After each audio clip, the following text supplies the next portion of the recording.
Bienvenue dans vos conseils du libraire. La réédition de ce document historique est l'occasion pour nous de nous arrêter un peu plus sur la constitution de Médine afin de se rendre compte en quoi ce document est un document historique, pas uniquement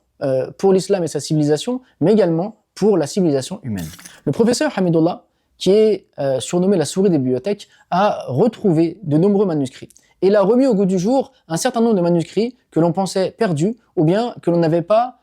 entre nos mains, qu'on n'avait plus entre nos mains et qu'il fallait donc retrouver, ressortir afin donc de pouvoir mettre en valeur l'histoire de l'islam. Et parmi les documents historiques qu'il a retrouvés et qu'il a mis en valeur, la constitution de Médine. Lorsque le prophète alayhi salam arrive à Médina, il met en place une constitution qui donne des droits et des devoirs aux habitants de la ville de Médine. C'est alors que les musulmans, les juifs et les chrétiens vont être unis par des droits et des devoirs et surtout par une reconnaissance à l'indépendance religieuse de chacun d'entre eux. C'est-à-dire que les juifs vont avoir l'autorisation de pratiquer leur religion, vont être liés par cette constitution et donc vont être des membres de l'État de Médine au même titre que les musulmans sur place. Et ce qui est intéressant, c'est que c'est la première fois dans l'histoire de l'humanité qu'une constitution est écrite et surtout qu'une constitution reconnaît à d'autres que ceux qui sont au pouvoir la liberté religieuse et l'indépendance de leur culte, mais également des droits et des devoirs dans la société. Alors, ce qui est également notable, c'est que s'il y a pu avoir des conflits par la suite entre les musulmans et certains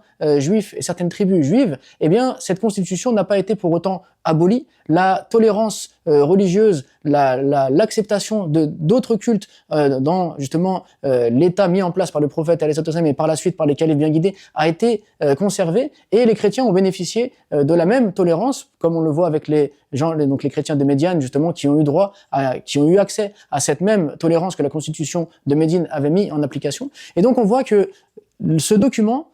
donne des droits dans un moment où les droits sont généralement niés à ceux qui sont différents de nous. Donne l'impulsion pour la tolérance et le respect du culte et la vie, on va dire le vivre ensemble, la vie en commun avec des personnes qui ne partagent ni notre foi, ni nos convictions les plus profondes, et que ce document n'a pas été juste un moment de l'histoire qui a disparu par la suite, mais il a été une façon donc de concevoir la vie en société, de concevoir la relation à l'autre tout au long de l'histoire musulmane. Alors, ce document doit intéresser les chercheurs, mais doit nous intéresser nous aussi, puisqu'aujourd'hui, beaucoup de questions se posent sur la manière donc de vivre ensemble, sur la manière d'appréhender les croyances ou les convictions d'autres personnes. Eh bien, à l'aide de ce type de document historique, on peut justement relativiser certaines choses, avoir, on va dire, un guide pour savoir comment se comporter avec l'autre, et donc donner des perspectives de vivre ensemble qui ne soient pas juste des slogans, mais qui puissent être des réalités applicables au quotidien.